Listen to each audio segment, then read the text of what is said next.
जन्माद्यस्य यतोऽन्वयादितरतश्चार्थेष्वभिज्ञस्वराट् तेने ब्रह्महृदायादिकवये मुह्यन्ति यं सूरयः तेजो वारिमृतां यथा विनिमयो यत्र त्रिसर्गो मृषा धाम्ना स्वेन सदा निरस्तकुहकं सत्यं परं धीमहि सृष्टिस्थित्यप्ययेहा नियतिदृहितमो बन्धमोक्षाश्च यस्मात् अस्य श्री ब्रह्मरुद्रप्रभृतिसुरनरद्वीषशत्रुआत्मकस्य विष्णोर्व्यस्ताः समस्ताः सकलगुणनिधिः सर्वदोषव्यपेतः पूर्णानन्दो व्ययो यो गुरुरपि परमः चिन्तयेतं महान्तम् नारायणं नमस्कृत्य नरं चैव नरोत्तमम् देवीं सरस्वतीं व्यासं ततो जयमुदीरयेत् अभ्रमं भङ्गरहितम् अजडं विमलं सदा आनन्दतीर्थमतुलं भजे तापत्रयापहम् मूकोऽपि यत्प्रसादेन मुकुन्दशयनायते राजराजायते रिक्तो राघवेन्द्रं तमाश्रये आपादमौलिपर्यन्तं गुरूणामाकृतिं स्मरेत् तेन विघ्नाः प्रणश्यन्ति सिद्ध्यन्ति च मनोरथाः ಶ್ರೀ ಹರಿವಾಯು ಗುರುಗಳ ಚರಣಾರವಿಂದಗಳಲ್ಲಿ ಭಕ್ತಿಪೂರ್ವಕ ಪ್ರಣಾಮಗಳನ್ನು ಅರ್ಪಿಸಿ ಹಿರಿಯ ವಿದ್ವಾಂಸರನ್ನು ನಮಸ್ಕರಿಸಿ ಮನೆಯಲ್ಲಿ ನಡೆದಂತಹ ಸಂಸ್ಕಾರ ಕಾರ್ಯದ ಅಂಗವಾಗಿ ಭಗವಂತನ ಕಥಾಶ್ರವಣ ಆಗಬೇಕು ಅಂತ ಜ್ಞಾನ ಕಾರ್ಯ ಆಗಬೇಕು ಅಂತ ಸಂಕಲ್ಪಿಸಿ ಒಂದೆರಡು ಭಾಗವತದ ಶ್ಲೋಕಗಳನ್ನು ಅನುಸಂಧಾನ ಮಾಡಿಸ್ತಾ ಇದ್ದೇನೆ. ಶ್ರೀಮದ್ ಭಾಗವತ ಮಹಾಪುರಾಣ ವೇದವ್ಯಾಸರು ರಚನೆ ಮಾಡಿದ ಉಳಿದೆಲ್ಲ 17 ಪುರಾಣಗಳ ರಾಜ. ಪುರಾಣಾನಾಂ ರಾಜ ಅಂತಾರೆ, ಪುರಾಣಗಳ ಅರಸ. ಶ್ರೀಮದ್ ಭಾಗವತಾಖ್ಯೋಯಂ ಪ್ರತ್ಯಕ್ಷ ಕೃಷ್ಣ ಏವಹಿ ಅಂತ ಒಂದು ಪ್ರಮಾಣನೂ ಹೇಳ್ತದೆ. ಶ್ರೀಮದ್ ಭಾಗವತ ಪ್ರತ್ಯಕ್ಷ ಕೃಷ್ಣ, ಹಾಗಾಗಿ ಕೃಷ್ಣ ಬೇರೆ ಅಲ್ಲ, ಶ್ರೀಮದ್ ಭಾಗವತ ಬೇರೆ ಅಲ್ಲ. ಭಾಗವತದ ಮಾತುಗಳನ್ನು ಅಧ್ಯಯನ ಮಾಡ್ತಾ ಇದ್ರೆ ಒಂದರ್ಥದಲ್ಲಿ ಕೃಷ್ಣನೇ ನಮ್ಮೊಟ್ಟಿಗೆ ಮಾತನಾಡ್ತಾನೆ ಅಂತ ಅರ್ಥ. ಹಾಗಾಗಿ ಭಾಗವತದ ಶ್ಲೋಕಗಳನ್ನು ಓದುವಾಗೆಲ್ಲ ಕೃಷ್ಣ ಪರಮಾತ್ಮನ ಅನುಸಂಧಾನ ಬರಬೇಕು, ಅವನೊಟ್ಟಿಗೆ ನಾವು ಮಾತನಾಡ್ತಿದ್ದೇವೆ ಅನ್ನೋ ಭಾವ ನಮ್ಮಲ್ಲಿರಬೇಕು. ಅದರಲ್ಲಿಯೂ ಏಕಾದಶ ಸ್ಕಂಧ ಅಂತ ಶ್ರೀಮದ್ ಭಾಗವತದ 11ನೇ ಸ್ಕಂಧ ತತ್ವಗಳ ಸಾಗರ. ಅನೇಕ ತತ್ವಗಳು ರತ್ನದಂತೆ ಈ ಏಕಾದಶ ಸ್ಕಂಧದಲ್ಲಿ ತುಂಬಿದ್ರಿಂದ ಇದನ್ನ ತತ್ವಸಾಗರ ಅಂತ ಕರೆದಿದ್ದಾರೆ ಹಿರಿಯರು. ತತ್ವಾನ ಉದಧಿಹಿ ಅಂದ್ರೆ ಸಮುದ್ರ ಅಂತ ಅರ್ಥ. ತತ್ವೋದಧಿ ತತ್ವಸಾಗರ. ಇಲ್ಲಿ ಹೇಳಿರುವಂತೆ ತತ್ವಗಳನ್ನು ನಾವು ತಿಳಿದು ಭಾಗವತ ಧರ್ಮಗಳನ್ನು ಆಚರಣೆ ಮಾಡಿದರೆ ಭಗವಂತ ಪ್ರೀತನಾಗಿ ನಮ್ಮನ್ನು ಅನುಗ್ರಹಿಸ್ತಾನೆ ಅಂತ ತಿಳಿಸ್ತಾರೆ. ಅದರಲ್ಲಿಯೂ 11ನೇ ಸ್ಕಂಧದಲ್ಲಿ ಜಾಯಂತೆ ಉಪಾಖ್ಯಾನ ಅಂತ ಒಂದು, ಶ್ರೀಕೃಷ್ಣ ಪರಮಾತ್ಮ ಉದ್ಧವನಿಗೆ ಉಪದೇಶ ಮಾಡಿದ ಉದ್ಧವ ಗೀತಾ ಅಂತ ಇನ್ನೊಂದು. ಈ 2 ಭಾಗಗಳು ಪ್ರಮುಖವಾಗಿ ನಾವು ನೋಡಲೇಬೇಕಾದದ್ದು. ಜಾಯಂತಿ ಉಪಾಖ್ಯಾನ ಅಂದರೆ ಜಯಂತಿಯಲ್ಲಿ ಹುಟ್ಟಿದ 9 ಜನರು ಬ್ರಹ್ಮರ್ಷಿಗಳು, ಬ್ರಹ್ಮಜ್ಞಾನಿಗಳು. ಅವರು ಒಬ್ಬ ರಾಜನ ಯಾಗದಲ್ಲಿ ಉಪನ್ಯಾಸ ಮಾಡಿದ್ರಂತೆ, ಭಾಗವತ ಧರ್ಮೋಪದೇಶವನ್ನು ಮಾಡಿದ್ರಂತೆ ಆ ರಾಜನ ಪ್ರಾರ್ಥನೆಯಂತೆ. ಆ 9 ಜನ ಜ್ಞಾನಿಗಳು ಮಾಡಿದ ಉಪದೇಶವನ್ನು ಜಾಯಂತಿ ಉಪಾಖ್ಯಾನ ಅಂತ ಭಾಗವತದ 11ನೇ ಸ್ಕಂದದಲ್ಲಿ ತಿಳಿಸ್ತಾರೆ. ಕವಿ, ಹರಿ, ಅಂತರಿಕ್ಷ, ಪ್ರಬುದ್ಧ, ಪಿಪ್ಪಲಾಯನ, ಕರಭಾಜನ, ಆವಿರ್ಹೋತ್ರ, ದ್ರುಮಿಲ, ಚಮಸ ಇವೆಲ್ಲ ಅವರ ಹೆಸರುಗಳನ್ನು ಉಲ್ಲೇಖ ಮಾಡ್ತದೆ. ಅವರವರ ಹೆಸರುಗಳನ್ನು ಹೀಗೆ ಇಡ್ಲಿಕ್ಕೂ ಕೂಡ ಅವರ ವ್ಯಕ್ತಿತ್ವ ಹಾಗಿತ್ತು ಅಂತ ತಿಳಿಸ್ತದಂಥದ್ದು. ಅಂತರಿಕ್ಷ ಅಂತ ಹೆಸರಿಗೆ ಏನೋ ಒಂದು ಅರ್ಥ ಇರಬೇಕು, ಸುಮ್ಮನೆ ಇಟ್ಟದ್ದಲ್ಲ ಅಂತಾರೆ ಹಿರಿಯರು. ಒಳಗಡೆಯಲ್ಲಿ ಭಗವಂತನನ್ನ ಚೆನ್ನಾಗಿ ಕಾಣ್ತಾ ಇದ್ರಂತೆ ಅವರ ಅರ್ಹತೆಗೆ ಅನುಗುಣ. ಹಾಗಾಗಿ ಅವರಿಗೆ ಅಂತರಿಕ್ಷ ಅಂತ ಹೆಸರು. ಕರಭಾಜನ ಅಂತಿದೆ. ಕರಭಾಜನ ಅಂದ್ರೆ ಕೈ. ಅವರು ಭೋಜನ ಮಾಡುವಾಗ ಅವರ ಕೈಯಲ್ಲಿ ಎಷ್ಟು ಹಿಡಿಸ್ತದೋ ಒಂದು ಬಾರಿ ಅಷ್ಟೇ ಭೋಜನ ಮಾಡ್ತಾರಂತೆ. ಭಾಜನ ಅಂದ್ರೆ ಪಾತ್ರೆ ಅಂತ ಅರ್ಥ, ಕರಭಾಜನ ಅಂತ. ಇವೆಲ್ಲ ಭಗವಂತನ ಪ್ರೀತಿಗಾಗಿ ಅವರು ಧರಿಸಿದಂತಹ ವ್ರತಗಳು. ಕರಭಾಜನ ಅನ್ನೋದೊಂದು ವ್ರತದಂತೆ ಆಚರಣೆ ಮಾಡಿದ್ರಂತೆ. ಅವರ ಭಾಗವತ ಧರ್ಮದ ನಿಷ್ಠೆ ಅಪಾರವಾದದ್ದು. ಭಾಗವತದಲ್ಲೇ ಹೇಳ್ತಾರೆ, ತತ್ರಾಪಿ ದುರ್ಲಭಂ ಮನ್ನೇ ವೈಕುಂಠ ಪ್ರಿಯ ದರ್ಶನಂ ನಹ್ಯಮ್ಮಯಾನಿ ತೀರ್ಥಾನಿ ನದೇವಾ ಮೃಚ್ಛಿಲಾಮಯ. ನಾವು ಮಾಡುವ ಪಾಪಗಳು ಬಹಳ ಇವೆ, ಕಳೆದುಕೊಳ್ಬೇಕು ಅಂತ ಆಗಾಗ ತೀರ್ಥಯಾತ್ರೆ ಕ್ಷೇತ್ರ ಯಾತ್ರೆ ಮಾಡ್ತಿರ್ತೀವಿ. ಸರಿ, ತೀರ್ಥಕ್ಷೇತ್ರಗಳಿಗೆ ಹೋಗೋಣದ್ರಿಂದಲೂ ಪಾಪ ಪರಿಹಾರ ಆಗ್ತದೆ. ಆದರೆ ಭಾಗವತದಲ್ಲಿ ಹೇಳ್ತಾರೆ, ಅಮ್ಮಯಾನಿ ತೀರ್ಥಾನಿ ಮೃಚ್ಛಿಲಾಮಯ. ಮಣ್ಣಿನ ಪ್ರತಿಮೆಗಳನ್ನ, ಕಲ್ಲಿನ ಪ್ರತಿಮೆಗಳನ್ನ ಕ್ಷೇತ್ರಗಳಲ್ಲಿ, ದೇವಸ್ಥಾನಗಳಲ್ಲಿ ಹೋಗಿ ದರ್ಶನ ಮಾಡಿ ಬರ್ತೇವೆ. ನೀರಿನ ನದಿಗಳನ್ನ, ಸರೋವರಗಳನ್ನ ಸ್ನಾನ ಮಾಡಿ ಪಾಪ ಕಳ್ಕೊಳ್ಬೇಕು ಅಂತ ಹೋಗ್ತೇವೆ. ಅವೆಲ್ಲದಕ್ಕಿಂತಲೂ ಹೆಚ್ಚು ಪಾಪ ಕಳೆಯೋದು ಯಾವುದು ಅಂದ್ರೆ ಭಗವಂತನ ಭಕ್ತರ ದರ್ಶನ ಪಾಪ ಕಳೀತದೆ. ನೋಡಿ ಎಷ್ಟು ಅದ್ಭುತ. ನಹ್ಯಮ್ಮಯಾನಿ ತೀರ್ಥಾನಿ ನ ದೇವಾಹ ಮೃಚ್ಛಿಲಾಮಯಾಹ ತೇ ಪುನಂತಿ ಉರುಕಾಲೇನ ದರ್ಶನಾದೇವ ಸಾಧವಃ. ಸಾಧವಃ ದರ್ಶನಾದೇವ ಪುನಂತಿ. ನಾವು ಭಗವದ್ಭಕ್ತರನ್ನ ಕಣ್ತುಂಬ ನೋಡ್ಬೇಕಂತ. ನೋಡೋದು ಅಂದ್ರೆ ಅರ್ಥ ಏನು? ನೋಡೋದು ಅಂದ್ರೆ ಅರ್ಥ ಏನು? ಇವತ್ತೆಲ್ಲ ಬೇಗ ಅರ್ಥ ಮಾಡಿಸ್ಬೋದು ನೋಡೋದು ಅನ್ನೋ ಧಾತುವಿಗೆ. ಮೊಬೈಲ್ ನೋಡೋದು ಅಂದ್ರೆ ಅರ್ಥ ಏನು? ಮೊಬೈಲ್ ನೋಡೋದು ಅಂದ್ರೆ ಅಭಿಪ್ರಾಯ ಸ್ಪಷ್ಟವಾಗಿ ಗೊತ್ತಾಗ್ತದೆ. ಸುಮ್ಮನೆ ಅದೆಲ್ಲೋ ಒಂದ್ ಕಡೆಯಲ್ಲಿ ಇರ್ತದೆ, ನಾವು ಅದನ್ನ ಕಣ್ಣಿನಿಂದ ದುರ್ಗುಟ್ಕೊಂಡು ನೋಡೋದಲ್ಲ. ಮೊಬೈಲ್ ನೋಡೋದು ಅಂದ್ರೆ ಅದನ್ನ ತಗೊಳ್ಬೇಕು, ಸ್ಕ್ರೀನ್ ನಲ್ಲಿ ಟಚ್ ಮಾಡಬೇಕು, ಅಪ್ಲಿಕೇಶನ್ಗಳನ್ನೆಲ್ಲ ಹೀಗೆ ಒತ್ತಬೇಕು. ಇದೇ ತಾನೇ ಮೊಬೈಲ್ ನೋಡೋದು ಅಂದ್ರೆ ಅರ್ಥ. ಹಂಗೆ ಸಾಧುಗಳು ಅಂದ್ರೆ ಅದೊಂದು ರೀತಿ ಮೊಬೈಲ್ ನೋಡೋದು ಇದ್ದಂಗಂತೆ. ಅವರನ್ನ ನಾವು ದರ್ಶನ ಮಾಡೋದು ಅಂದ್ರೆ ಅವರನ್ನ ಸ್ಪರ್ಶ ಮಾಡಿ ಪಾದಗಳಿಗೆ ಪಾದ ಪ್ರಕ್ಷಾಲನೆ ಮಾಡಿ ಆಸನ ಕೊಟ್ಟು ಅರ್ಘ್ಯ ಪಾದ್ಯಗಳನ್ನು ನೀಡಿ ಅವರೊಟ್ಟಿಗೆ ಮಾತನಾಡಿಸಿ ಅವರ ಆಡುವ ಬಾಯಲ್ಲಿ ಉಪದೇಶದ ಮಾತುಗಳನ್ನ ಕೇಳೋದಿದೆ ಅಲ್ಲ, ಇದೇ ಸಾಧು ದರ್ಶನ ಅಂತ ಅರ್ಥ. ಇದೆಲ್ಲ ಮಾಡಿದ್ರೆ ಸಾಧು ದರ್ಶನ. ಅವರ ಮುಖದಿಂದ ಬಂದ ಭಗವಂತನ ಕಥೆಗಳನ್ನ ಶ್ರವಣ ಮಾಡಿದ್ರೆ ನಾವು ತೀರ್ಥಕ್ಷೇತ್ರಗಳನ್ನ ಪರ್ಯಟನೆ ಮಾಡಿ ಅಲ್ಲಿ ನಮ್ಮ ಪಾಪಗಳನ್ನು ಪರಿಹರಿಸಿಕೊಂಡು ಪವಿತ್ರರಾಗುವುದು ತಡ ಆಗ್ತದಂತೆ. ಉರುಕಾಲೇನ ತೇ ಪುನಂತಿ ದರ್ಶನಾದೇವ ಸಾಧವಃ ಪುನಂತಿ. ನೋಡಿ, ಸಮಯ ಹೆಚ್ಚು ತಗೊಳ್ಳೋದು ಅದು. ಇವತ್ತೆಲ್ಲ ಸಮಯ ಹೆಚ್ಚು ತಗೊಳ್ಳೋದು ಅಂತ ಹೇಳಿ ಆ ಕೆಲಸಗಳನ್ನ ಬಹಳ ಕಡಿಮೆ ಮಾಡ್ಕೊಳ್ಳಿಕ್ಕೆ ಪ್ರಯತ್ನ ಪಡ್ತಾರೆ.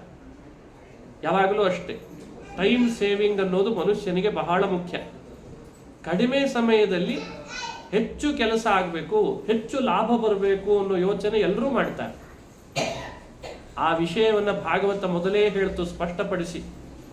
ನೋಡಿ, ನೀವು ನೀರಿನಲ್ಲಿ ಹೋಗಿ ಮುಳುಗುತ್ತೀರಿ, ಕ್ಷೇತ್ರ ತೀರ್ಥಗಳಿಗೆ ಹೋಗಿ ದರ್ಶನ ಮಾಡ್ತೀರಿ, ಪವಿತ್ರರಾಗಬೇಕು ಅಂತ ಪ್ರಯತ್ನ ಪಡ್ತೀರಿ, ಆದರೆ ಸಮಯ ಜಾಸ್ತಿ ತಗೊಳ್ತದೆ. ನಿಮ್ಮ ಬಳಿಗೆ ಬಂದ ಸಾಧುಗಳನ್ನು ದರ್ಶನ ಮಾಡ್ರಿ, ಅದು ಬಹಳ ಬೇಗ ನಿಮ್ಮನ್ನ ಪವಿತ್ರ ಮಾಡ್ತದೆ ಅಂತ ಭಾಗವತ ಕರೆ ಕೊಡ್ತದೆ. ತತ್ರಾಪಿ ದುರ್ಲಭಂ ಮನ್ನೇ ವೈಕುಂಠ ಪ್ರಿಯ ದರ್ಶನಂ ಅಂತ ಮತ್ತೊಂದು ಮಾತು ಬರ್ತದೆ ಭಾಗವತದಲ್ಲಿ. ವೈಕುಂಠ ಪ್ರಿಯ ದರ್ಶನ, ಭಗವದ್ಭಕ್ತರು ದರ್ಶನ ಕೊಡೋದು ಬಹಳ ದುರ್ಲಭ ಅಂತ. ಭಗವದ್ಭಕ್ತರ ದರ್ಶನ ಅತ್ಯಂತ ದುರ್ಲಭ ಲೋಕದಲ್ಲಿ. ಆ ಭಗವದ್ಭಕ್ತರನ್ನು ನೋಡಿಬಿಟ್ರೆ ತಾನಾಗೆ ನಮ್ಮ ಒಳಗೆ ಮನಸ್ಸು ಪಾಪಗಳನ್ನು ದೂರ ಮಾಡಿಕೊಂಡು ಕಶ್ಮಲ ಎಲ್ಲ ದೂರ ಆಗಿ ಹರಿಭಕ್ತಿಯ ಕಡೆಗೆ ಜಾಗೃತ ಆಗಿಬಿಡ್ತದಂತೆ. ಎಂಥ ಶಕ್ತಿ ನೋಡಿ! ದೇವರು ಕೊಟ್ಟ ದೊಡ್ಡ ಅಪ್ಲಿಕೇಶನ್ ಇದು, ಭಗವದ್ಭಕ್ತರ ದರ್ಶನ, ವೈಕುಂಠ ಪ್ರಿಯ ದರ್ಶನಂ ಅಂತ ಅನ್ನೋದು. ಅದು ಬಹಳ ದುರ್ಲಭ. ಅದು ಸಿಕ್ಕಾಗ ನಾವು ಹೆಚ್ಚೆಚ್ಚು ಅದನ್ನು ಪಡಿಬೇಕು, ಅದರಿಂದ ಲಾಭ ಪಡಿಬೇಕು ಅಂತ ಹೇಳ್ತಾರೆ.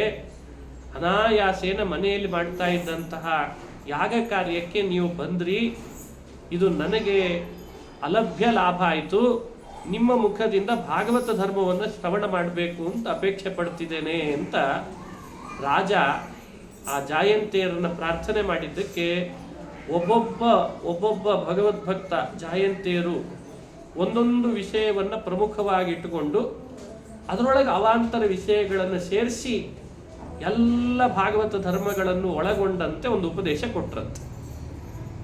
ಅಷ್ಟು ಅದ್ಭುತವಾದ ಉಪದೇಶ ಅದು. ಅದನ್ನು ಅಳವಡಿಸ್ಕೊಂಡು ಬಿಟ್ರೆ ಭೂಮಿಯಲ್ಲಿದ್ದ ಮನುಷ್ಯನೂ ಕೂಡ ದೇವತೆ ಆಗಿಬಿಡ್ತಾನೆ. ಅವನು ಭಾಗವತ ಧರ್ಮವೇ ಹಾಗೆ, ಅವನು ಸುರನೇ ಸರಿ, ನರಲೋಕದಲ್ಲಿದ್ದರೂ ನರನಲ್ಲ, ಅವನು ಸುರನೇ ಸರಿ ಅಂತ ಒಂದು ಕಡೆ ದಾಸರು ಹೇಳ್ತಾರೆ. ಭೂಮಿಯಲ್ಲೇ ಇದ್ದು ಮನುಷ್ಯ ದೇವತೆ ಆಗ್ಬೋದಂತೆ. ಯಾವುದನ್ನು ಅಳವಡಿಸ್ಕೊಳ್ಳೋದ್ರಿಂದ? ಭಾಗವತ ಧರ್ಮವನ್ನು ಅಳವಡಿಸ್ಕೊಳ್ಳೋದ್ರಿಂದ ಅಂತಂತಾರೆ. ಆ ಭಾಗವತ ಧರ್ಮಕ್ಕಷ್ಟು ಶಕ್ತಿ ಇದೆ, ಅದನ್ನು ಪ್ರತಿಯೊಬ್ಬರೂ ಕೂಡ ಅಳವಡಿಸ್ಕೋಬೇಕಾದ್ರೆ ತಿಳಿಬೇಕಲ್ಲ. ಮೊದಲು ತಿಳಿಬೇಕಾದ್ರೆ ಅಷ್ಟು ಸುಲಭ ಇಲ್ಲ. ಯಾರ್ದಾದ್ರೂ ಸಂವಾದದ ಮೂಲಕ ತಿಳಿಸಿದ್ರೇ ನಮಗೆ ತಿಳಿತದೆ. ಅದಕ್ಕೆ ವೇದವ್ಯಾಸರು ವಕ್ತೃ ಶ್ರೋತೃಗಳನ್ನು ನಿಮಿತ್ತ ಮಾಡಿಕೊಂಡು ಪುರಾಣ ಅನ್ನೋ ಚಾನಲ್ಲಿನ ಮೂಲಕ ಎಲ್ಲ ತಮ್ಮ ಭಗವದ್ಭಕ್ತರಿಗೆ ಅದನ್ನು ತಿಳಿಪಡಿಸೋ ಕೆಲಸ ಮಾಡ್ತಾರೆ. ವಕ್ತೃಗಳು ಯಾರು? ಕವಿ ಎನ್ನುವಂಥ ಒಬ್ಬ ವಕ್ತೃ. ಆ ಹೆಸರೇ ಹೇಳ್ತದೆ ಅವರು ಪ್ರಾಮಾಣಿಕ ಅಂತ. ಕವಿ ಅನ್ನೋ ಶಬ್ದದ ಅರ್ಥ ಯಥಾರ್ಥ ಜ್ಞಾನಿ ಅಂತ ಅರ್ಥ. ಕವಿರ್ ಮನೀಷಿ ಪರಿಭೂ ಸ್ವಯಂಭೂ ಅನ್ನೋ ಅಲ್ಲಿ ಕವಿ ಶಬ್ದದ ಅರ್ಥ ವಿವರಣೆ ಮಾಡುವಾಗ ಯಥಾರ್ಥ ಜ್ಞಾನಿ ಅನ್ನೋ ಅರ್ಥ ತಿಳಿಸಿದ್ದಾರೆ. ಜ್ಞಾನ ಇಲ್ಲದೇನೆ ವಕ್ತೃಗಳಾದರೆ ಎರಡು ಅನಾಹುತ ಆಗ್ತದಂತೆ. ಜ್ಞಾನ ಇಲ್ಲದೆ ಇದ್ರೂ ಒಳ್ಳೆ ವಕ್ತೃಗಳಾಗಿರ್ತಾರೆ. ಇವತ್ತು ವಾಕ್ಸಿದ್ಧಿ ಅಂತ, ಅದಕ್ಕೆ ಇವತ್ತು ಬೇರೆ ಶಬ್ದ ಇದೆ, ಅದಕ್ಕೆ ಸ್ಕಿಲ್ ಅಂತ ಕರೀತಾರೆ. ಇವತ್ತು ಸ್ಕಿಲ್ ಅಂತ. ಇವತ್ತು ಒಳಗಡೆ ಹೃದಯದಲ್ಲಿ ಏನು ಜ್ಞಾನ ಇಲ್ಲ, ಆದರೆ ಶಬ್ದಗಳನ್ನು ಮಾತ್ರ ಪಟ ಪಟ ಪಟ ಪಟ ಜೋಡಿಸಿ ಆಡ್ತಾನೆ. ಆ ಸ್ಕಿಲ್ ಡೆವಲಪ್ ಮಾಡ್ಕೊಂಡಿದ್ದಾನೆ. ಅದರಿಂದ ಲಾಭ ಏನಿಲ್ಲ, ಆದರೆ ಎಲ್ಲರನ್ನ ಮೋಹ ಮಾಡ್ತಾನೆ. ಮೋಹ ಮಾಡಿ ದಾರಿ ತಪ್ಪಿಸ್ಬಿಡ್ತಾನೆ. ಅದಕ್ಕೆ ನಮ್ಮ ಶಾಸ್ತ್ರಗಳಲ್ಲಿ ವಿಪ್ರಲಂಭ ಅಂತ ಕರೆದು, ಮನುಷ್ಯರಲ್ಲಿ ವಿಪ್ರಲಂಭ ಇದ್ದು ಜ್ಞಾನ ಇಲ್ಲದೇನೆ ಪದಪುಂಜಗಳನ್ನು ಜೋಡಿಸಿಬಿಟ್ರೆ ದಾರಿ ತಪ್ಪಿಸ್ಬಿಡ್ತಾನೆ. ಹಾಗಾಗಬಾರ್ದು. ಅದಕ್ಕೆ ಭಾಗವತದಲ್ಲಿ ಕವಿ ಅನ್ನೋ ಹೆಸರಿನ ಉತ್ತಮ ಜ್ಞಾನಿಗಳನ್ನು ನೇಮಕ ಮಾಡಿಕೊಂಡ್ರು. ನಿಮ್ಮಲ್ಲಿ ಯಥಾರ್ಥ ಜ್ಞಾನ ಇದೆ, ಲೋಕ ಮೋಸ ಮಾಡಬೇಕು ಅನ್ನುವಂಥ ಇಚ್ಛೆ ನಿಮಗೆ ಇಲ್ಲ, ಹರಿಭಕ್ತರಿದ್ದೀರಿ, ನಿಮ್ಮಂಥವರ ಮುಖದಿಂದ ನಾನು ಶ್ರವಣ ಮಾಡಬೇಕು, ವಕ್ತಾನುಕೂಲ್ಯವನ್ನು ಸ್ಪಷ್ಟಪಡಿಸಿ. ಶ್ರೋತೃಗಳಾಗಿ ಕೂತವನು ದೊಡ್ಡ ರಾಜ ತನ್ನ ಮನೆಯಲ್ಲಿ ಮಾಡಿದ ಯಾಗ, ರಾಜ ಆಡಳಿತ ನಡೆಸಬೇಕಾದವನಲ್ವೇ, ಯಾಗದಲ್ಲಿ ಪಾಲ್ಗೊಂಡಿದ್ದಾನೆ, ಯಾಗ ಮಾಡಬೇಕು ಅಂತ ಹೊರಟಿದ್ದಾನೆ ಅಂದಮೇಲೆ ಅವನಿಗೆ ಶ್ರದ್ಧೆ ಇದೆ ಅನ್ನೋದು ಸ್ಪಷ್ಟ ಆಯಿತು. ಶ್ರೋತೃವಿಗೆ ಬೇಕಾದಂಥ ಎಲ್ಲ ಅನುಕೂಲ್ಯ ಸ್ಪಷ್ಟಪಡಿಸ್ತಾರೆ. ಅದರಿಂದ ಅಂಥ ಯಾಗದಲ್ಲಿ ಪಾಲ್ಗೊಂಡಂಥ ರಾಜನಿಗೆ ಭಾಗವತ ಧರ್ಮೋಪದೇಶ ಮಾಡುವಾಗ ಅವರು ಮೊದಲು ಹೇಳಿದ್ದೇನು ಅಂದರೆ, ನೋಡು, ಭಾಗವತ ಧರ್ಮ ಕೇಳಬೇಕು ಅಂತ ಹೊರಟಿದ್ದಿ, ಮೊದಲನೇದ್ದು ನೀನು ಅಳವಡಿಸ್ಕೋ ಪಾದಾಂಬುಜೋಪಾಸನ ಮಾತ್ರ ನಿತ್ಯಂ ಅಂತ ಪ್ರಾರಂಭ ಮಾಡಿದರು. ಪಾದಾಂಬುಜೋಪಾಸನ ಮಾತ್ರ ನಿತ್ಯಂ.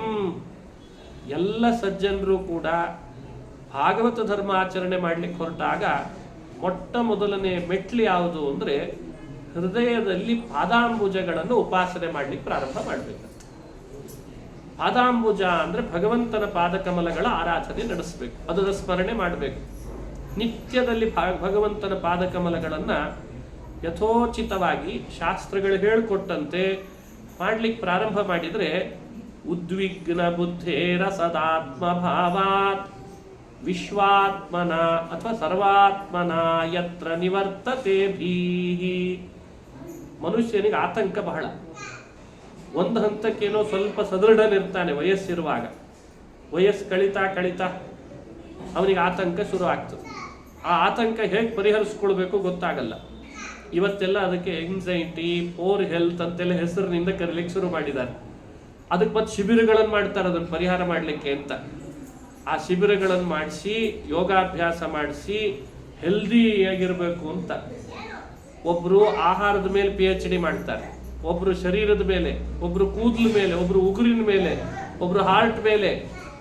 ದೇವರು ಸೃಷ್ಟಿ ಮಾಡಿಕೊಟ್ಟಿರೋ ಒಂದು ಆಹಾರ, ಶರೀರ, ರಕ್ತ, ಕೂದಲ ಇವುಗಳ ಮೇಲೆ ಇನ್ನು PhD ಮಾಡೋದು ಮುಗಿಯುವಂತು. ಇನ್ನು ದೇವ್ರ ಮೇಲೆ ಮಾಡ್ಲಿಕ್ಕೆ ಶುರು ಮಾಡಿದ್ರೆ ಎಂದು ಮುಗೀತದೆ. ಭಾರಿ ವಿಚಿತ್ರ ಭಗವಂತನ ಈ ಸೃಷ್ಟಿ. ಈ ಸೃಷ್ಟಿ ಒಳಗೆ ಎಲ್ಲ ರೀತಿಯಿಂದ ಮನುಷ್ಯ ಅಭಿಮಾನ ಬೆಳೆಸ್ಕೊಂಡು ಅವನಿಗೆ ಆತಂಕ ಪ್ರಾರಂಭ ಮಾಡ್ಕೊಳ್ತಾನೆ. ತಾನೇ ಅಭಿಮಾನ ಬೆಳೆಸ್ಕೊಳ್ತಾನೆ, ತಾನೇ ಆತಂಕಕ್ಕೆ ಒಳಗಾಗ್ತಾನೆ. ಆ ಆತಂಕ ಪರಿಹಾರ ಮಾಡ್ಕೊಳ್ಳೋದು ಹೇಗೆ? ಅದು ಪರಿಹಾರ ಬೇರೆ ಉಪಾಯ ಇಲ್ಲ.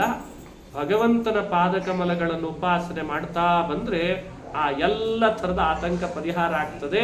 ಅದಕ್ಕೆ ಪ್ರತಿಯೊಬ್ಬರು ಪಾದಾಂಬುಜೋಪಾಸನ ಮಾಡಲಿ ಅಂತ ವಿಧಾನ ಮಾಡ್ತಾರೆ. ಕವಿ ಅನ್ನೋ ಜ್ಞಾನಿಗಳು ಎಲ್ಲರಿಗೂ ಉಪದೇಶ ಮಾಡುವಾಗ ಇದನ್ನು ಹೆಚ್ಚು ಒತ್ತು ಕೊಟ್ಟು ಹೇಳಿದರು, ಪಾದಾಂಬುಜೋಪಾಸನ ಮಾಡು ಅಂತ. ಎರಡನೇ ಅಂಶ ಅವ್ರು ಹೇಳಿದ್ದು ಬಹಳ ಅದ್ಭುತ. ಏನೆಲ್ಲ ಕರ್ಮಗಳನ್ನು ಮಾಡ್ತಿ ದೇವರಿಗೆ ಸಮರ್ಪಣೆ ಮಾಡೋದನ್ನು ಅಭ್ಯಾಸ ಮಾಡ್ಕೋ ಅಂತಂದು. ಸಮರ್ಪಣೆ ಬಹಳ ಮುಖ್ಯ. ಇಲ್ಲದೆ ಇದ್ರೆ ನೀನೇ ಮಾಡಿದ ಕರ್ಮಗಳು ನಿನಗೆ ಫಲ ಸಿಗದೆ ಇರೋ ಹಾಗಾಗ್ಬಿಡುತ್ತೆ. ಹಾಗಾಗಿ ಕರ್ಮ ಸಮರ್ಪಣೆ ಅದಕ್ಕೆಲ್ಲ ಹೇಳಿದ್ದಾರೆ. ಕಾಯೇನ ವಾಚ ಮನಸೇಂದ್ರಿಯೈರ್ವಾ ಬುದ್ಧ್ಯಾತ್ಮನಾ ವಾ ಅನುಸೃತ ಸ್ವಭಾವಂ ಕರೋತಿ ಯದ್ಯತ್ ಸಕಲಂ ಪರಸ್ಮೈ ನಾರಾಯಣಾಯೇತಿ ಸಮರ್ಪಯೇತ್ ತತ್. ಕಾಯೇನ ವಾಚಾ ಮನಸಾ ಇಂದ್ರಿಯೈರ್ವ, ಶರೀರದಿಂದ, ಮಾತಿನಿಂದ, ಮನಸ್ಸಿನಿಂದ, ಇಂದ್ರಿಯಗಳಿಂದ ಏನೆಲ್ಲ ಕರ್ಮಗಳು ನಡೀತಾವೆ ಆ ಮಾಡಿದ್ದನ್ನೆಲ್ಲ ಹೇ ಭಗವಂತ ನನ್ನೊಳಗಿದ್ದು ಬಿಂಬನಾಗಿ ನೀನೇ ಪ್ರೇರಣೆ ಮಾಡಿ ನನ್ನಿಂದ ಇದನ್ನು ಮಾಡಿಸಿದಿ, ಇದು ನಿನಗೆ ಸಮರ್ಪಿತ ಅಂತ ಅವನಿಗೆ ಸಮರ್ಪಣೆ ಮಾಡಬೇಕಂತ. ಸಮರ್ಪಣೆ ಬಹಳ ಸುಲಭ. ಲೋಕದಲ್ಲಿ ಯಾವುದಾದ್ರೂ ಒಂದು ಕೆಲಸ ಮಾಡಿ ಸಮರ್ಪಣೆ ಮಾಡೋದು ಲೆಂದಿ ಪ್ರೊಸೆಸ್ ಇದೆ. ಅಷ್ಟು ಸುಲಭ ಸಮರ್ಪಣೆ ಮಾಡ್ಲಿಕ್ಕೆ ಬರಲ್ಲ. ಯಾಕಂದ್ರೆ ಎಲ್ಲಾರ ಹತ್ರನೂ ನೋ ಅಬ್ಜೆಕ್ಷನ್ ಇಸ್ಕೊಂಡ್ ಬರ್ಬೇಕಾಗ್ತದೆ. NOC ಇಸ್ಕೊಂಡು ಬರಬೇಕು. ಆಮೇಲೆ ಅದನ್ನ ಒಂದು ಲೋನ್ ತೆಗೆದ್ರೆ ಕ್ಲೋಸ್ ಮಾಡಬೇಕಾದ್ರೆ ಎಷ್ಟು ಕಠಿಣ ಇದೆ. ತೆಗೆಯೋದು ಕಠಿಣ, ಕ್ಲೋಸ್ ಮಾಡೋದು ಕಠಿಣ. ಆದ್ರೆ ಅಧ್ಯಾತ್ಮದೊಳಗೆ NOC ಅವಶ್ಯಕತೆ ಇಲ್ಲ. ನಾವು ಯಾರ NOC ತಗೊಳ್ಬೇಕಾಗಿಲ್ಲ, ಯಾರ ಸೈನ್ ಹಾಕಿಸ್ಕೊಂಡು ಬರ್ಬೇಕಾಗಿಲ್ಲ. ನಿನ್ನೊಳಗಿದ್ದು ಭಗವಂತ ಮಾಡಿಸಿರ್ತಾನೆ, ನೀನೇ ಅದನ್ನ ಭಗವಂತ ಮಾಡಿಸಿದಿ ಅಂತ ಅವನಿಗೆ ಕೊಡೋದು ಎಷ್ಟು ಹೊತ್ತಿದೆ. ಇಷ್ಟು ಸುಲಭವಾದ ಪ್ರಕ್ರಿಯೆ ಅಂದ್ರೆ ಸಮರ್ಪಣೆ. ಸಮರ್ಪಣೆ ಅಂದ್ರೆ ಏನು? ಅದರ ವಿವರಣೆ ಹಿರಿಯರು ಕೊಟ್ಟಿದ್ದಾರೆ. ತದಧೀನತ್ವ ಚಿಂತನಂ ಅಂತ ಒಬ್ಬ ಹಿರಿಯರು ಹೇಳ್ತಾರೆ. ಮಾಡಿಸಿದ್ದನ್ನ ದೇವರ ಅಧೀನ ಅಂತ ಚಿಂತನೆ ಬಂದ್ರೆ ಸಮರ್ಪಣೆ ಆಯ್ತಂತ. ಯಾವಾಗ ಬರ್ತದೆ ಅದೇ ಕಷ್ಟ. ಯಾವಾಗ ಬರ್ತದೆ ಆವಾಗಲೇ ಮಾಡು. ಭೀಮಸೇನ್ ದೇವ್ರು ಮಾಡಿದ್ರು ಅಂತ ಕೇಳಲ್ವೇ? ಸಮರ್ಪ್ಯ ಕೃತ್ಯಾನಿ ಕೃತಾನಿ. ಯಾವಾಗ ಮಾಡಿದ್ರು? ಕಾಡಿನೊಳಗೆ ವೇದವ್ಯಾಸರ ದರ್ಶನ ಆಯ್ತಂತೆ, ಆವಾಗಲೇ ಮಾಡಿಬಿಟ್ರಂತೆ. ಭಗವಂತನಿಗೆ ಯಾವಾಗಲೂ ಮಾಡ್ಲಿಕ್ಕೆ ಬರ್ತದೆ ಸಮರ್ಪಣೆಯನ್ನ. ಅಥವಾ ಬೆಳಗ್ಗೆಯಿಂದ ಮಾಡಿದ್ದನ್ನ ರಾತ್ರಿ ಒಂದು ಬಾರಿ ಆದ್ರೂ ಇಟ್ಕೊಳ್ಬೇಕಂತ. ಪ್ರಾತಃ ಪ್ರಭೃತಿ ಸಾಯಾಂತಂ ಸಾಯಾದಿ ಪ್ರಾತರಂತಥಾ ಯತ್ಕರೋಮಿ ಜಗನ್ನಾಥ ತದಸ್ತು ತವ ಪೂಜನಂ ಅಂತ ಬೆಳಗ್ಗೆಯಿಂದ ರಾತ್ರಿ, ರಾತ್ರಿಯಿಂದ ಬೆಳಗ್ಗೆ ಏನೆಲ್ಲ ನಡೆದಿದೆ ಇದನ್ನ ನಿನಗೆ ಸಮರ್ಪಣೆ ಮಾಡ್ತೇನೆ. ವರ್ಷಕ್ಕೊಂದ್ಸಲಿ ಸಮರ್ಪಣೆ ಮಾಡ್ಬೇಕು ತಾನೆ. ನಿನ್ನೆನೆ ಲಾಸ್ಟ್ ಡೇಟ್ ಇತ್ತು, ನಿನ್ನೆನೆ ಲಾಸ್ಟ್ ಡೇಟ್. ವರ್ಷಕ್ಕೊಂದ್ಸಲಿ ಮಾಡ್ಬೇಕೋ ಬೇಡೋ ಎಲ್ಲರೂ ಕೂಡ ಅಂತ ಅಂತಾರೆ. ನಿನ್ನೆ ಲಾಸ್ಟ್ ಡೇಟ್ ಆದ್ರಿಂದ ತುಂಬಾ ರಶ್ ಇರ್ತದೆ. ನಿನ್ನೆ IT ಡಿಪಾರ್ಟ್ಮೆಂಟ್ ಒಳಗೆಲ್ಲ ಆದಾಯ ಮತ್ತು ವ್ಯಯದ ವ್ಯವಸ್ಥೆ ಒಂದೂವರೆ ಬಾರಿ ಆದ್ರೂ ಮಾಡ್ತೀವೋ ಇಲ್ಲ. ಎಷ್ಟು ಕರಾರುವಾಕ್ಕಾಗಿ ಮಾಡ್ಬೇಕಲ್ಲಿ. ಕಮರ್ಷಿಯಲ್ ಬೇರೆ ಇರ್ತದೆ, ವ್ಯಕ್ತಿಗತ ಬೇರೆ ಇರ್ತದೆ. ಇದೇ ಇಷ್ಟು ಲೆಕ್ಕಾಚಾರ ಇದೆ. ಶ್ರದ್ಧೆಯಿಂದ ಮಾಡ್ತಾರೆ. ಮತ್ತೆ ಭಗವಂತನಲ್ಲಿ ಮಾತ್ರ ದಿನನಿತ್ಯ ಪರಮಾತ್ಮ ನಮ್ಮೊಳಗೆ ಇದ್ದು ಎಲ್ಲ ಕಾರ್ಯಗಳನ್ನು ಮಾಡಿಸಿದ್ರು ಅವನಿಗೆ ಸಮರ್ಪಣೆ ಮಾಡದೆ ಇದ್ರು ಅದು ಅಪರಾಧ ಆಗ್ತದೆ. ಅದೇ ದೊಡ್ಡ ಅಪರಾಧ. ಈ ಅಪರಾಧಕ್ಕೆ ಒಳಪಡಬೇಡ ಅಂತಾನೆ ಭಾಗವತ. ಇಂಥ ಅಪರಾಧ ಮಾಡಬೇಡ. ದೇವರು ಮಾಡಿಸಿದ್ದನ್ನ ದೇವರಿಗೆ ಸಮರ್ಪಣೆ ಮಾಡದೆ ಇರಬೇಡ. ಆ ಸಮರ್ಪಣೆ ಅವನಿಗೆ ಮಾಡು. ಆಮೇಲೆ ಭಗವಂತ ನಿನಗೆ ಎಂತೆಂಥ ಫಲಗಳನ್ನು ಕೊಡ್ತಾನೆ, ಅನುಭವಿಸು ಅಂತಂತಾರೆ. ಹೀಗೆ ಸಮರ್ಪಣೆ ಅನ್ನೋದು ಒಂದು ಭಾಗವತದ ಧರ್ಮ ಅಂತ ಕವಿ ಎನ್ನುವಂಥ ಜ್ಞಾನಿಗಳು ಅದನ್ನು ಉಪದೇಶ ಮಾಡಿ ನಮಗೆ ಅನುಸಂಧಾನ ಮಾಡಿಸ್ತಾರೆ. ಇದು ಕವಿ ಜ್ಞಾನಿಗಳಿಂದ ಕಲಿತಂಥ ಪಾಠ. ಹೀಗೆ ಹರಿ, ಅಂತರಿಕ್ಷ, ಪ್ರಬುದ್ಧ, ಪಿಪ್ಪಲಾಯನ, ಕರಭಾಜನ, ಆವಿರ್ಹೋತ್ರ, ದ್ರುಬಿಳ, ಒಬ್ಬೊಬ್ಬರು ಒಂದೊಂದನ್ನು ಬಹಳ ಮಹತ್ತರವಾದ ಸಂಗತಿ ಅಂತ ಹೇಳ್ತಾ ಬರ್ತಾರೆ. ಇದು ಜಾಯಂತಿಯ ಉಪಾಖ್ಯಾನದಲ್ಲಿ ಕಂಡುಕೊಂಡದ್ದು. ಹೀಗೆ ಇದೇ ಭಾಗವತದಲ್ಲಿ ಮತ್ತೊಂದು ಕಡೆ ಮತ್ತೊಂದು ವಿಷಯ ಹೇಳ್ತಾರೆ. ಇಲ್ಲಿ 11ನೇ ಸ್ಕಂದದಲ್ಲಿ ಭಾಗವತ ಧರ್ಮಗಳಲ್ಲಿ ಸಜ್ಜನರ ಸಂಘ ಬಹಳ ಮುಖ್ಯ ಅಂತ ಒಂದು ಮಾತು ಬರ್ತದೆ. ಉಳಿದ ಎಲ್ಲ ಕಡೆಯಲ್ಲಿ ಅಸಂಗನಾಗು, ಸಜ್ಜನರ ಸಂಘ ಮಾತ್ರ ಬಿಡದೆ ಮಾಡು ಅಂತ ಭಾಗವತ ಧರ್ಮೋಪದೇಶ ಮಾಡ್ತಾರೆ. ಆ ಸಜ್ಜನರ ಸಂಘ ವಿಷಯ ಹೇಳುವಾಗ ಭಗವತ್ಪಾದರು ಒಂದು ವ್ಯಾಖ್ಯಾನ ಮಾಡಿ ಕೊಡ್ತಾರೆ ನಮಗೆ. ಸತ್ಸಂಗ ಅಂದರೆ ಹೇಗೆ ಮಾಡಬೇಕು, ಹೇಗಿರಬೇಕು, ಉಳಿದ ಕಡೆ ಅಸಂಗ ಸರಿ. ಬೇರೆ ಎಲ್ಲ ವಿಷಯ ಪದಾರ್ಥಗಳಲ್ಲಿ ಮಾನಸಿಕವಾಗಿ ಅಸಂಗರಾಗಿ ಇರಬೇಕು. ಸಜ್ಜನರ ಸಂಘ ಅಂದರೆ ಪ್ರಧಾನವಾಗಿ ಏನು ತಿಳ್ಕೊಳ್ಬೇಕು, ಯಾರು ಸಜ್ಜನರು ಅಂತ ತಿಳ್ಕೊಳ್ಬೇಕು ಅಂದರೆ 3 ತರಹ ಅಂತ ಒಂದು ಪ್ರಮಾಣ ಉದಾಹರಿಸಿ ಹೇಳಿದರು ನಮಗೆ. ಅದರಲ್ಲಿ ಉತ್ತಮರು, ಮಧ್ಯಮರು, ಅಧಮರು ಅಂತ. ಅಧಮರ ಸಂಘದ ಬಗ್ಗೆ ವಿವರಣೆ ಆಮೇಲೆ ನೋಡೋಣ. ಉತ್ತಮರು ಮತ್ತು ಮಧ್ಯಮರ ಸಂಘ ವಿಶೇಷವಾಗಿ ನೆನಪಿಟ್ಟುಕೊಳ್ಬೇಕು. ದಿನಾ ಅವರ ಬಗ್ಗೆ ನಮಗೆ ಸ್ಮರಣೆ ಬರಬೇಕು, ಅವರನ್ನು ಪ್ರಾರ್ಥನೆ ಮಾಡಬೇಕು. ಯಾರು ಉತ್ತಮ ಸಜ್ಜನರು? ದೇವಾಹ ಅಂತ. ನಮ್ಮ ದೇಹದೊಳಗಿದ್ದ ತತ್ವಾಭಿಮಾನಿ ದೇವತೆಗಳಿದ್ದಾರಲ್ಲ, ಅವರು ಉತ್ತಮ ಸಜ್ಜನರಂತ. ನಮಗೆ ವೇದ, ವೇದಾಂತ, ವಿದ್ಯೆಯನ್ನು ಜಗತ್ತಿಗೆ ಪ್ರವೃತ್ತಿ ಮಾಡಿದ ಮಹಾನುಭಾವರಾದ ಋಷಿಗಳಿದ್ದಾರಲ್ಲ, ಅವರು ಮಧ್ಯಮ ಸಜ್ಜನರಂತ.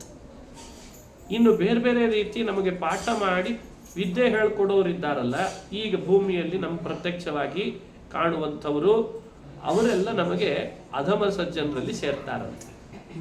ಉತ್ತಮ ಸಜ್ಜನರು, ಮಧ್ಯಮ ಸಜ್ಜನರದ್ದು ಮಾತ್ರ ಸಂಘ ಇಲ್ಲದೆ, ಅವರಿಂದ ಅನುಗ್ರಹಿತರಾಗದೆ ಯಾವ ಕಾರಣಕ್ಕೂ ನಾವು ಏನು ಪ್ರಯತ್ನ ಪಟ್ಟರೂ ಭಗವಂತನ ತತ್ವಜ್ಞಾನ ಪಡೀಲಿಕ್ಕೆ ಸಾಧ್ಯನೇ ಇಲ್ಲ. ಅದು ಅನಿವಾರ್ಯ ಅಂತಾರೆ. ಒಂದು ಉತ್ತಮರ ಸಂಘ, ಇನ್ನೊಂದು ಮಧ್ಯಮರ ಸಂಘ. ಅದರಲ್ಲಿ ಉತ್ತಮರು ಅಂದರೆ ತತ್ವಾಭಿಮಾನಿಗಳು ಅಂತ ಹೇಳಿದರು ಭಗವತ್ಪಾದರು. ಅದು ಪ್ರಮಾಣ ವಾಕ್ಯ ಉದಾಹರಿಸಿ ಅವರು ಸ್ಪಷ್ಟಪಡಿಸಿದ್ದಾರೆ ತಾತ್ಪರ್ಯದೊಳಗೆ. ನಮ್ಮ ದೇಹದೊಳಗೆ ತತ್ವಾಭಿಮಾನಿ ದೇವತೆಗಳ ಸಂಘ ಅಂದಾಗ ಸ್ವಲ್ಪ ವಿವರಣೆ ತಗೊಳ್ಬೇಕು. ಯಾವಾಗಲೂ ನಮ್ಮ ದೇಹದಲ್ಲಿ ನಮಗೇ ತಿಳಿಯದೇನೆ ತಿಳಿದೂನು ಎಷ್ಟೋ ಕರ್ಮಗಳು ನಡೀತಾರೆ. ಆ ಎಷ್ಟೋ ಕರ್ಮಗಳನ್ನು ನಡೆಸುವವರು ಯಾರು? ಸ್ವಲ್ಪ ಯೋಚನೆ ಮಾಡಿದರೆ ಅರ್ಥ ಆಗ್ತದೆ. ಅದೆಲ್ಲ ತತ್ವಾಭಿಮಾನಿಗಳು ನಡೆಸ್ತಾರೆ. ಆ ಕರ್ಮಗಳಲ್ಲಿ 2 ಥರ ಇದೆ. ಒಂದಿಷ್ಟು ಪುಣ್ಯ, ಒಂದಿಷ್ಟು ಪಾಪ. ಪುಣ್ಯ ಕರ್ಮ ನಡೆಸೋರೆಲ್ಲ ದೇವತೆಗಳಂತೆ, ಪಾಪ ಕರ್ಮ ನಡೆಸೋರೆಲ್ಲ ತತ್ವಾಭಿಮಾನಿ ಅದದೇ ಹೆಸರಿನ ಅಸುರರು ಅಂತಿದ್ದಾರಂತೆ. ಇದು ಯಾವಾಗಲೂ ನಡೀತಾ ಇರ್ತದೆ ನೋಡಿ. ನಾವೀಗ ಭಾಗವತ ಪುಸ್ತಕ, ಅಲ್ಲಿರೋ ಶ್ಲೋಕಗಳನ್ನು ಅಧ್ಯಯನ ಹೇಳೋದು, ನಿಮಗೆ ಆ ಭಾಗವತ ಕಿವಿಯಿಂದ ಕೇಳಿಸೋದು, ಇದು ಯಾರು ಮಾಡಿಸ್ತಾರೆ ಅಂತ ಪ್ರಶ್ನೆ. ಇದು ಯಾರು ಮಾಡಿಸ್ತಾರೆ? ನಮ್ಮ ದೇಹದೊಳಗಿರುವ ನಮ್ಮ ದೇಹದ ವಾಗೀಂದ್ರಿಯಾಭಿಮಾನಿ ಅಗ್ನಿದೇವರು ಇಂಥ ಕರ್ಮ ನಮ್ಮಿಂದ ಮಾಡಿಸಿ, ಶ್ರೋತ್ರಾಭಿಮಾನಿಯಾದ ದಿಗ್ದೇವತೆಗಳು ಶ್ರವಣ ಮಾಡಿಸಿ ಆ ಪುಣ್ಯದ ಕರ್ಮ ಏನು ನಡೆದಿರುತ್ತದೆ ಅವರು ಮಾಡಿಸಿದ್ರಿಂದ ಓಂ ಸ್ವಾಮಿನ ಫಲಶ್ರುತೆ ರೀತಿ ಆತ್ರೇಯ ಅಂತ ಹೇಳಿದ್ದಕ್ಕೆ ಪ್ರಧಾನವಾಗಿ ಅವರು ಅದರ ಫಲ ಪಡಿತಾರೆ. ಕಡಿಮೆ ಆಗ್ತಾ ಆಗ್ತಾ ಆಗ್ತಾ ಒಂದಿಷ್ಟು ಅಂಶ ಮಾತ್ರ ನಮಗೆ ಸಿಗೋ ಹಾಗೆ ಮಾಡಿರ್ತಾರೆ. ಹೀಗೆ ಪಾಪಕರ್ಮ ನಡೆದಾಗಲೂ ನಡೀತದೆ. ಪಾಪಕರ್ಮ ಅಂದರೆ ನಮ್ಮಿಂದ ಪಾಪಕರ್ಮಗಳು ನಡೆಸಲಿಕ್ಕೆ ನಮ್ಮ ಒಳಗಿದ್ದು ತತ್ವಾಭಿಮಾನಿ ಅಸುರರು ಇರ್ತಾರೆ. ಆ ಅಸುರರು ನಮ್ಮನ್ನು ಕೂಡ ಯೋಜಿಸಿಕೊಂಡು ನಮ್ಮಿಂದ ಪಾಪ ನಡೆಸ್ತಾರೆ. ಅವರೆಲ್ಲ ಪಾಪವನ್ನು ಚೆನ್ನಾಗಿ ಅವ್ರದ್ದು ಫಲಭಾಗಿಗಳಾಗಿ ಆಮೇಲೆ ನಮಗೊಂದಿಷ್ಟು ಕೊಡ್ತಾರಂತೆ. ಈ ವ್ಯವಸ್ಥೆಯನ್ನು ಭಾಗವತ್ ತಾತ್ಪರ್ಯದಲ್ಲಿ ಪ್ರಮಾಣ ಕೊಟ್ಟು ಭಗವತ್ಪಾದರು ತಿಳಿಸಿ, ಪ್ರತಿಯೊಬ್ಬರ ಸಜ್ಜನರ ಸಾಧನೆಯಲ್ಲಿ ಈ ವಿಷಯ ಬಹಳ ಮಹತ್ತರವಾದದ್ದು ಅಂತ. ಏನು? ನೀವು ದಿನನಿತ್ಯ ಮಾಡ್ತಾ ಇರುವ ಪ್ರತಿ ಕಾರ್ಯದ ಹಿಂದೆ ತತ್ವಾಭಿಮಾನಿಗಳ ಕೆಲಸ ಇದೆ. ಆ ತತ್ವಾಭಿಮಾನಿಗಳೇ ಉತ್ತಮ ಸಜ್ಜನರು. ಅವರನ್ನ ದಿನ ಪ್ರಾರ್ಥನೆ ಮಾಡಲೇಬೇಕು. ಅದಕ್ಕೆ ನಮೋವಸ್ತಾತ್ವಿಕಾ ದೇವಾಹ ವಿಷ್ಣು ಭಕ್ತಿ ಪರಾಯಣಾಹ ಧರ್ಮ ಮಾರ್ಗೆ ಪ್ರೇರೆಯಂತು ಭವಂತ ಸರ್ವಯೇವ. ಈ ದಿನಾ ಪ್ರಾರ್ಥನೆ ಆಗ್ಬೇಕು, ಕ್ಷಣ ಕ್ಷಣಕ್ಕೆ ಕೇಳ್ಕೊಳ್ಬೇಕು. ಇವನ್ನ ತತ್ವಾಭಿಮಾನಿ ದೇವತೆಗಳೇ ನಮ್ಮ ದೇಹದೊಳಗಿದ್ದು ಧರ್ಮ ಮಾರ್ಗದಲ್ಲಿ ನಮ್ಮನ್ನು ಪ್ರೇರಣೆ ಮಾಡ್ತಾ ಇದ್ದೀರಿ, ಇನ್ನೂ ಹೀಗೆ ಪ್ರೇರಣೆ ಮಾಡ್ರಿ, ನಿಮ್ಮ ಅನುಗ್ರಹ ನನಗೆ ಬೇಕು. ಇದು ಇದೆ ಅಲ್ಲ, ಇದು ಉತ್ತಮ ಸಜ್ಜನರ ಸಂಘ. ಮಧ್ಯಮ ಅಂದರೆ ಆಗಲೇ ತಿಳಿಸಿದಂತೆ ಋಷಿ ಮುನಿಗಳು, ವೇದ ಉಪನಿಷತ್ತುಗಳು ಅವುಗಳ ವ್ಯಾಖ್ಯಾನ ಪ್ರವೃತ್ತಿ ಮಾಡಿದವರು ಉತ್ತಮರಾದ ಋಷಿಗಳು. ಆ ಋಷಿಗಳು ಕೊಟ್ಟಂತಹ ಏನು ವೇದ ವಿದ್ಯೆ ಇದೆ ಅವುಗಳನ್ನು ದಿನನಿತ್ಯ ಅಧ್ಯಯನ ಮಾಡಿದರೆ ಅದೆಲ್ಲ ನಮಗೆ ಮಧ್ಯಮ ಸಜ್ಜನರ ಸಂಘ ಅಂತ ಅರ್ಥ ಅಂತ. ನೋಡಿ, ಇದೇ ದೊಡ್ಡದು. ನಾವು ಇದಕ್ಕೆ ಉಲ್ಟಾ ಮಾಡ್ತಾ ಇದ್ದೇವೆ. ಅದೇನು ಅಂತ ವಿವರಣೆ ಮಾಡಲ್ಲ, ಅದು ಟೈಮ್ ವೇಸ್ಟ್ ಜಾಸ್ತಿ ಆಗ್ತದೆ. ಹಾಗಾಗಿ ಇದಕ್ಕೆ ಉಲ್ಟ ಪೂರ್ಣ ಅಂದರೆ ಭಗವತ್ಪಾದರು ಒಂದು ವಿಷಯ ಹೇಳಿದ್ದಾರೆ, ಅದಕ್ಕೆ ಉಲ್ಟ ನಾವೇನು ಮಾಡ್ತಿದ್ದೇವೆ ಅಂದರೆ ತತ್ವಾಭಿಮಾನಿ ಅಸುರರ ಸಂಘ ಜಾಸ್ತಿ ಮಾಡ್ತೀವಿ. ಅಸುರರ ಜೊತೆಯಲ್ಲಿ ಒಡನಾಟ ಜಾಸ್ತಿ, ಅಸುರರ ಜೊತೆಯಲ್ಲೇ ನಾವು ಮಾತಾಡೋದು ಜಾಸ್ತಿ. ಅದು ನಮ್ಮಿಂದ ಪಾಪಗಳು ನಡೀತಾ ಬರ್ತವೆ. ಇದನ್ನು ಯಾರು ಸರಿಯಾಗಿ ಅರ್ಥ ಮಾಡಿಕೊಂಡು ಉತ್ತಮರನ್ನ ಮಧ್ಯಮರನ್ನ ತಿಳಿದು ಅಧಮರ ಗುರುಗಳನ್ನು ಆಶ್ರಯಿಸಿ ಈ ಉತ್ತಮ ಸಂಘವನ್ನ ಸತ್ಸಂಗವನ್ನ ತನ್ನಲ್ಲಿ ಅಳವಡಿಸ್ಕೊಳ್ತಾನೋ ಅವನು ವಿಷ್ಣು ಅನುಗ್ರಹಕ್ಕೆ, ವಿಷ್ಣು ಮಾರ್ಗದಲ್ಲಿ ಅಂತ ಹೇಳ್ತಾರೆ, ವಿಷ್ಣು ಭಕ್ತಿಯ ಮಾರ್ಗದಲ್ಲಿ ಸಾಗಿ ಅವನು ಮೋಕ್ಷವನ್ನ ಪಡಿತಾನೆ ಅಂತ. ಸರ್ವತೋ ಮನಸ್ಸೋ ಅಸಂಗ ಸಂಗಂಚ ಸಾಧುಷು ಅನ್ನೋ ಭಾಗವತ ಧರ್ಮದ ವಿವರಣೆಯನ್ನ ಈ ರೀತಿಯಾಗಿ ಕೊಟ್ಟಿದ್ದಾರೆ. ಇದು ಭಾಗವತದ ಧರ್ಮಗಳಲ್ಲಿ ಪ್ರಧಾನವಾದದ್ದು ಒಂದು. ಇದಕ್ಕೆ ಉದಾಹರಣೆಯಾಗಿ ಭಾಗವತದಲ್ಲಿ ಎಲ್ಲೆಲ್ಲಿ ಬಂದಿದೆ ಅನ್ನೋದನ್ನ ನಾವು ಅಪ್ಲೈ ಮಾಡ್ಕೊಳ್ಬೇಕಂತೆ. ಯಾರ್ಯಾರು ಯಾವಾಗ ಉತ್ತಮ ಸಜ್ಜನರ ಸಂಘ ಆದದ್ರಿಂದ ಸನ್ಮಾರ್ಗಕ್ಕೆ ಬಂದರು ಅಂತ ನಾವು ಅದನ್ನು ಅಪ್ಲೈ ಮಾಡ್ಕೊಳ್ಬೇಕು. 11ನೇ ಸ್ಕಂಧ ಅನ್ನೋದು ಸೂತ್ರಗಳಿದ್ದ ಹಾಗೆ, ಅದೊಂದು ಫಾರ್ಮುಲಾಸ್. ಉಳಿದ ಎಲ್ಲ ಸ್ಕಂದ ಏನಿದೆ 10 ಸ್ಕಂದಗಳು ಅಂದರೆ ಬೇರೆ ಬೇರೆ ಸ್ಕಂದಗಳು, ಅಲ್ಲಿರೋದನ್ನು ಇಲ್ಲಿ ಅಪ್ಲೈ ಮಾಡ್ಕೊಳ್ಳಿಕ್ಕೆ ಪ್ರಯತ್ನ ಪಡಬೇಕಂತ.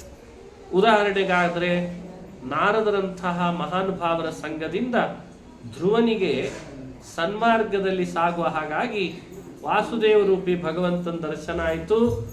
36,000 ವರ್ಷ ಭೂಮಿ ಆಳುವಂತಹ ಭಾಗ್ಯ ಬಂತು. ಸತ್ಸಂಗದ ಫಲ ಇದು ಅಂತ.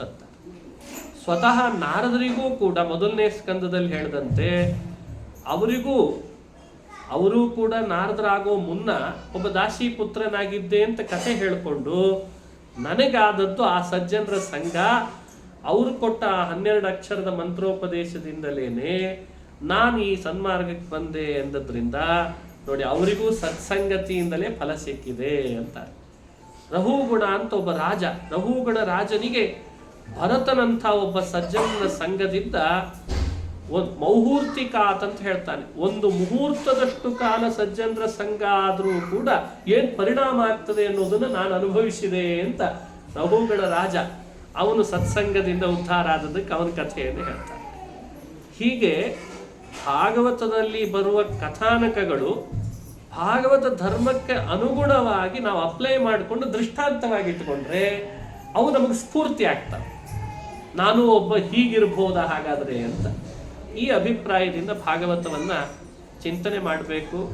ಈ ಸಂದರ್ಭದೊಳಗೆ ಮನೆಯಲ್ಲಿ ನಡೀತಾ ಇರುವ ಇದೊಂದು ಸಂಸ್ಕಾರ, ಬಹಳ ಶ್ರೇಷ್ಠವಾದ ಸಂಸ್ಕಾರ ಚೌಲ ನಡೆಸಿದ್ದಾರೆ, ಅದು ಮುಗಿದಿದೆ. ಜ್ಞಾನಕಾರ್ಯ ಆಗಲಿ ಎಂದದ್ದಕ್ಕೆ 1-2 ಮಾತುಗಳನ್ನು ಭಾಗವತದಲ್ಲಿ ಬಂದಂತೆ. ಭಾಗವತ ಮುಗಿಸ್ಲಿಕ್ಕೆ ನಮ್ಮ ಕೈಯಿಂದ ಏನಾಗಲ್ಲ, ಅಂಥ ಸಶಕ್ತ ವ್ಯಕ್ತಿಗಳು ನಾವು ಅಲ್ಲವೂ ಅಲ್ಲ, ಅಶಕ್ತರು. ಆದರೆ ಒಂದು ನಮಗೆ ವಿಶ್ವಾಸ ಏನು ಅಂದರೆ ಶ್ಲೋಕಾರ್ಧಂ ಶ್ಲೋಕಪಾದಂ ವಾ ಅಂತ ಪ್ರಮಾಣ ಇದ್ದುದರಿಂದ ಅರ್ಧ ಶ್ಲೋಕವೋ ಅಥವಾ ಶ್ಲೋಕದಲ್ಲಿ ಬರುವ ಪಾದವೋ ಶ್ರವಣ ಮಾಡಿದರೂ ನನ್ನ ಅನುಗ್ರಹ ಆಗ್ತದೆ ಅಂತ ಭಗವಂತ ಹೇಳಿದ್ದಾನೆ. ಅದೊಂದು ಮಾತು ಇಟ್ಕೊಂಡು ನಾವು ಅದೇ ಗೃಹೀಯ ತಿತ್ರಿಣಿ ಶಾಖಾಮಿದ್ದ ಹಾಗೆ ಆ ಹುಣಸೆ ಮರದ ಶಾಖೆಯನ್ನು ಇಟ್ಕೊಂಡು ಸ್ವಲ್ಪ ನಾವು ಪ್ರವಚನದ ಹೆಸರಿನಲ್ಲಿ ಅಳಗಾಡಿಸ್ತಿರ್ತೇವೆ ಎಲ್ಲ ಕಡೆಯಲ್ಲೂ, ಅದನ್ನೇ ಇಟ್ಕೊಂಡು ಜೋತಾಡೋದು ಅಷ್ಟೇ. ಅದೇ ನಮ್ಮನ್ನು ಅನುಗ್ರಹಿಸಲಿ ಅಂತ ಕಾರಣಕ್ಕೆ 1-2 ಮಾತುಗಳನ್ನು ಹೇಳಿದ್ದೇನೆ. ನಮ್ಮ ರಾಘವೇಂದ್ರ ಎಲ್ಲರೂ ಅಶ್ವಿನಿ ಅಂತ ಕರೆಯೋದು ಎಲ್ಲರೂ ಕೂಡ ಮಗನಿಗೆ ಮನೆಯಲ್ಲಿ ಮಾಡಿದ ಸಂಸ್ಕಾರದ ನಿಮಿತ್ತ ಒಂದು ಉಪನ್ಯಾಸನೂ ಆಗಲಿ ಅಂತ ನಾನು ನಿಜ ಬಂದದ್ದು. ಈ ಹಿಂಭಾಗದಲ್ಲಿ ಒಂದು ಉಪನ್ಯಾಸ ಇದೆ, ಅದಕ್ಕೆ ಬರೋದಿತ್ತು, ಅವನಿಗೆ ತಿಳಿದು ಅದರಿಂದ ನಿಮಿತ್ತ ಮಾಡಿಕೊಂಡು ಏಕಾಕ್ರಿಯಾ ದ್ವ್ಯರ್ಥಕರಿ ಬಭೂವ ಅಂತ ಒಂದು ಮಾತು ನಮ್ಮಲ್ಲಿ. ಕ್ರಿಯೆ ಒಂದು, ಪ್ರಯೋಜನ ಎರಡು ಅಂತ. ಹಾಗೆ ಈ ಬರೋದನ್ನೋದಿತ್ತು ಕ್ರಿಯೆ, ಪ್ರಯೋಜನ ಎರಡು. ಬೆಳಗ್ಗೆ ಪ್ರವಚನನೂ ಆಯಿತು, ಸಾಯಂಕಾಲ ಪ್ರವಚನನೂ ಆಯಿತು ಅಂತ. ಏಕಾಕ್ರಿಯಾ ದ್ವ್ಯರ್ಥಕರಿ ಬಭೂವ ಅಂತ ಎರಡೆರಡು ಪ್ರಯೋಜನ ಆದ ಹಾಗೆ ಜ್ಞಾನ ಕಾರ್ಯ ನಡೀಲಿಕ್ಕೆ ಒಂದು ಅವಕಾಶ, ಒಂದು ನಿಮಿತ್ತ ಮಾಡಿದ್ದಾನೆ ಭಗವಂತ. ಆ ದಂಪತಿಗಳಿಗೂ ಅವರ ಮಗನಿಗೂ ಉತ್ತರೋತ್ತರವಾಗಿ ಶ್ರೇಯಸ್ಸು ಆಗಲಿ ಅಂತ ಶ್ರೀಸಸ್ತೆ ಸುಶ್ರಿಯಂ ದದ್ಯಾತ್ ಆಯುರ್ವಾಯು ಸುತಪ್ರಿಯ ಭೂಮಿಂತೆ ವಾಮನೋ ದದ್ಯಾತ್ ಅರೀನಂತೂ ನೃಕೇಸರಿ ಅಂತ ರಾಜರ ಪ್ರಾರ್ಥನೆ ಮಾತಿನಂತೆ ಅವೆಲ್ಲವೂ ಅವರಿಗೆ ಲಭಿಸಲಿ, ದಂಪತಿಗಳಿಗೂ ಮಗನಿಗೂ ಶ್ರೇಯಸ್ಸಾಗಲಿ ಅಂತ ಪ್ರಾರ್ಥನೆ ಮಾಡ್ತಾ ನನ್ನ ಎರಡು ಮಾತನ್ನು ಅಸ್ಮದ್ ಗುರುವಂತರ್ಗತ ತತ್ವಾಭಿಮಾನಿ ದೇವತಾ ಪ್ರೇರೇಪಕ ಹನುಮದ್ಭೀಮ ಮಧ್ವಾಂತರ್ಗತ ರಾಮಕೃಷ್ಣ ವೇದವ್ಯಾಸಾತ್ಮಕ ಲಕ್ಷ್ಮೀ ಹಯಗ್ರೀವಾತ್ಮಕ ಬಿಂಬರೂಪಿ ಭಗವಂತನ ಪಾದದಲ್ಲಿ ಅರ್ಪಣೆ ಮಾಡ್ತೇನೆ. ಶ್ರೀ ಕೃಷ್ಣಾರ್ಪಣಮಸ್ತು. ಹರಯೇ ನಮಃ, ಹರಯೇ ನಮಃ.